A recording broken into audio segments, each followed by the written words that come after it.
Hello deck builders, I'm Matt Cookie, and today, as I promised in my last video, I'm going to present you with a deck I built for my top pick as most interesting commander out of the Dominaria United set, Cadric Soul Kindler. He has the unique ability to disable the Legends rule for legendary tokens, and more importantly, to also create a temporary token copy of any non-token legendary permanent that entered the battlefield for just 1 mana, as well as giving it haste. For this reason, I built the deck primarily as a legendary creature Beatdown with some added combo potential, mostly because I just couldn't help myself, I'm too weak. and because the interactions between the cards felt pretty natural. As usual, I'll first talk about the individual cards I decided to include, and after that I will explain in detail most of the interesting and powerful interactions between them. Since this is a legendary deck, I will start with the legendaries. The deck features 29 legendary creatures, 4 legendary artifacts, 8 legendary lands, and of course Urza's Ruinous Blast, for a total of 42 legendary cards. Starting off with the creatures, I focus on cards with good activated abilities, good ETB or death effects, and of course good bodies. Mangara of Korondor and Stark of Wrath are good creatures on their own, but when you can create a token copy with haste for just 1 mana, they act as a solid removal. Heartless Hiretsugu is also here because, like I said, this is a beatdown deck, and being able to dish out a casual 20 damage for 1 mana is nothing to scoff at. Elin Heartbreeze Busybody and Benny Brack's Zoologist might seem like a meme pick, but both can draw a minimum of 1 card each turn, which I hear is good in Boros. Speaking of card draw, Mangara the Diplomat and Atsushi the Blazing Sky also help immensely in this regard, as well as another Neon Kamigawa Dragon, Eo the Dawn Sky, whose first death mode can also be used to put some permanents out of the library directly into play. If you get to casting Kozilek Butcher of Truth, he can also draw some cards, but he's here mostly for the solid body and Annihilate a 4 on attack. Speaking of solid attack triggers, one can't simply say no to Ulemog the Infinite Gaia with his Annihilator 4, Drakuseth Maw of Flames for its solid damage / removal potential, Etali the Primal Store for the sheer value, Ilhag the Raised Bow for the mana cheat / damage potential. Of course, one can't forget Aurelia the War Leader, whose token straight up gives you an extra combat step for a single colorless mana. While we are on the subject, Karlach Fury of Avernus is a solid creature that provides a single extra combat step, but gives first strike to our beaters. And Morak Fury of Akum just gets silly with legendary lands. In Magical Christmas Land, you play him, pay 1 to get a hasty copy, then drop a legendary land, tap it for mana, and use that mana to copy it as well. Easiest 4 extra combats ever. Abder Adrian Gorian Sword, Gerard Weatherlight Hero and Archangel Avacyn provide solid protection against incoming ball wipes, with the former 2 offering solid combo potential. Avacyn Angel Hope also serves as protection piece and a solid beater. 3 Teros Gods also join the fray, with Aurora's God of Victory as a solid beater and combat protection for our attackers, Purpur's Bronze-Blooded as a beater and mana cheat, and Purpur's God of the Forge as himself. It is important to note that the 3 are also surprisingly easy to animate, given how the tokens that Cadric makes have the original mana cost. Finally, I have included some creatures that are just good with what we are trying to do. Rayonia Fire Dancer makes a token copy of a legendary creature at baseline and can produce amazing value with extra combat steps, or just go infinite with Aurelia the War Leader, whichever you prefer. Duke Uda Raven Guard makes myriad tokens with our legendary beaters, and while this usually excludes on attack and on death triggers, the damage alone is usually quite sufficient. Just an example. Playing him and getting a copy of him with Cadric will allow us to attack each opponent for 10 damage, not bad for 7 mana.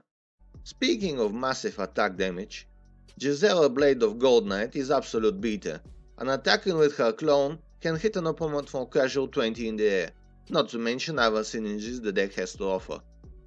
Yosei the Morningstar is a dragon from the original Kamigawa, whose death trigger read tap 5 permanents target player controls, and they also skip their attack step.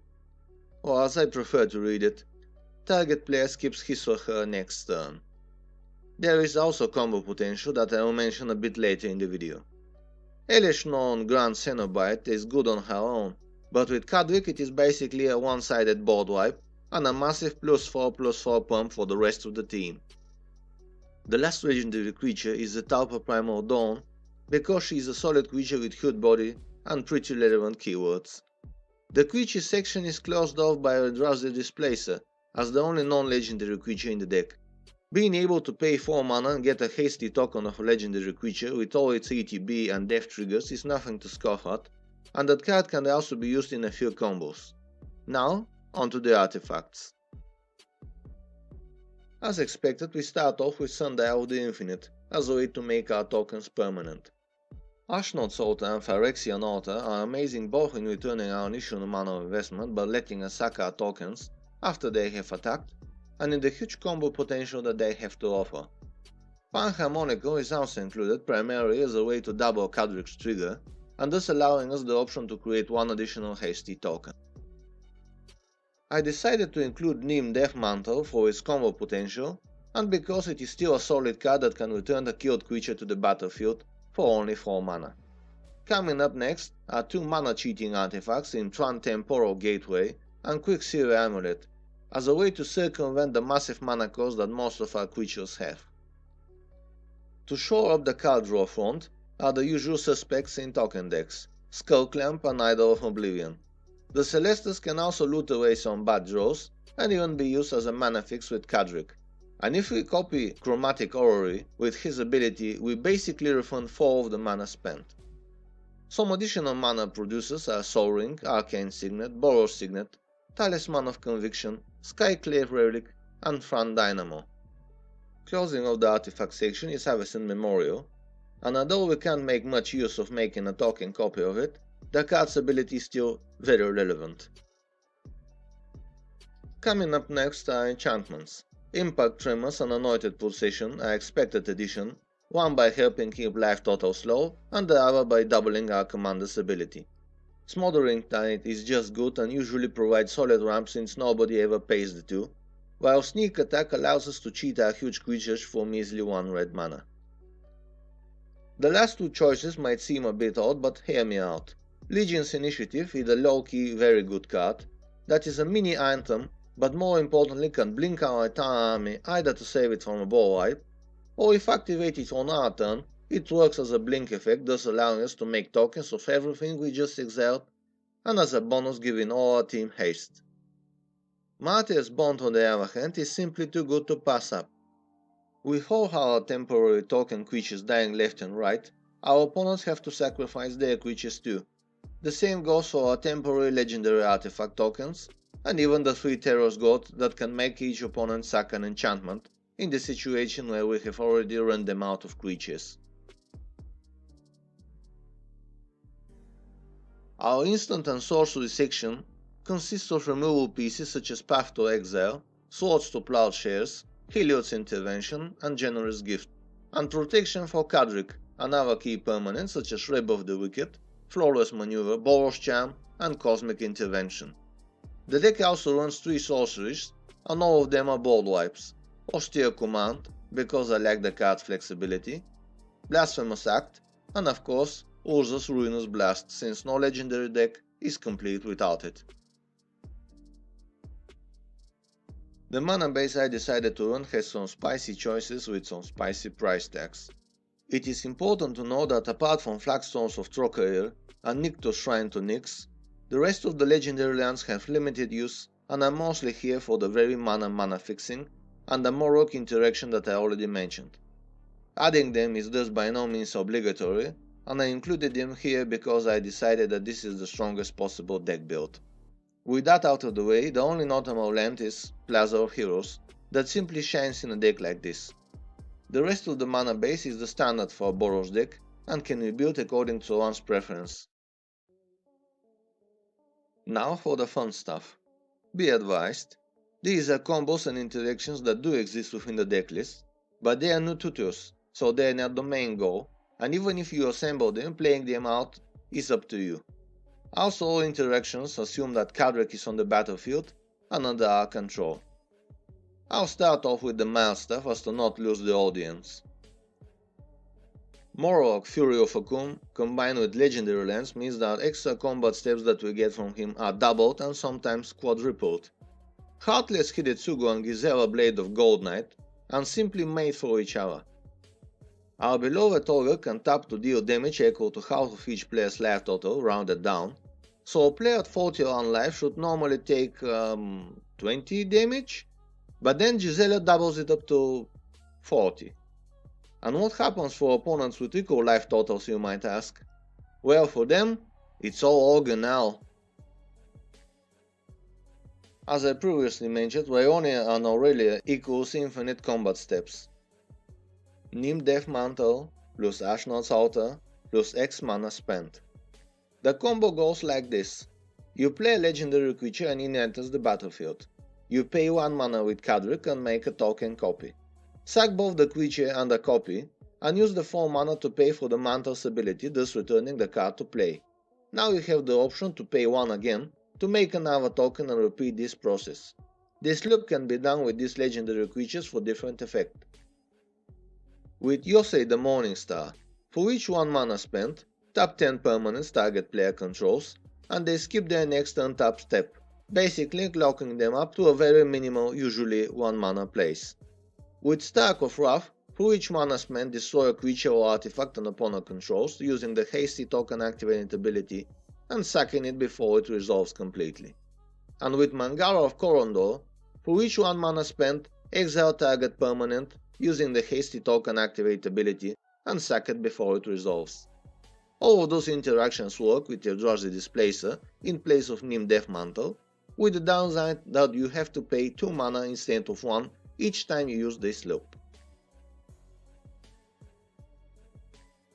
Now for combos with Ashnod's Altar / Phyrexian Altar.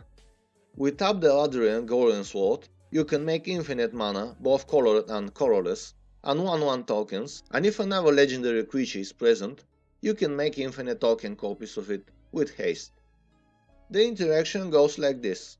Say you have Cadric, Zetalpa and one of the altars on the field. You play up there and pay 1 to copy it. You order the triggers in such a way that the original's ATB will resolve first. For targets you select the altar and any other legendary creature that isn't Cadric, thus making a minimum of 1/1 token. Then Cadric's ability resolves and a token copy of Abdel is created and its ETB goes on the stack. You select to exile the original Abdel, the ability resolves, and you create another 1/1 token and the altar comes back. Now sacrifice the token Abdel, floating 1 or 2 mana and thus making the original to re-enter the battlefield and proc Cadric's ability.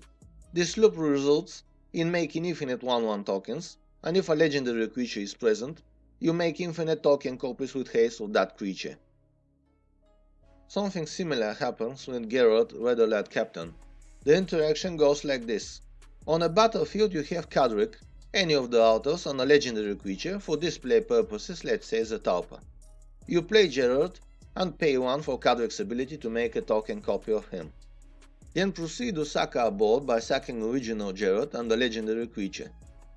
Then we sack the token copy, it goes to the graveyard before it ceases to exist as tokens normally do, but this is just enough to proc the death ability. We return everything we just sacrificed and pretend to the best of our ability to exile the non-existent token of Geralt. Since basically the loop is to sack 2 Geralts to get 2 to 4 mana, but pay only 1 to copy him, we net infinite mana and ETB/death triggers, and if any other legendary creatures are present, we also make infinite tokens of them.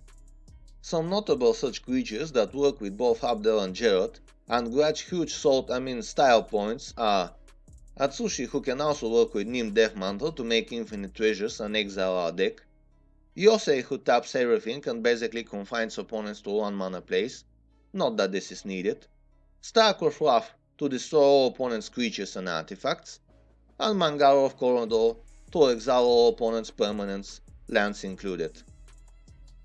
I think it is important to note that this combo can be stopped and restarted at will.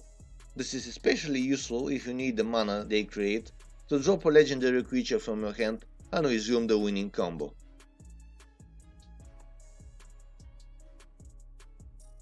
Well, this is the best version of Cadric I could come up with. In my humble opinion, the deck turned out to be quite legendary, but the price tag is legendary as well. Unfortunately, even by cutting the legendary lands that are somewhat limited usefulness, it is still out of most people's price range, and certainly out of mine. Sadly, I don't think there is really a budget-friendly version that has the same potential unless it is pretty much entirely combo-oriented. Anyway, forgive my ramblings. Till next time, and keep crafting. Cheers!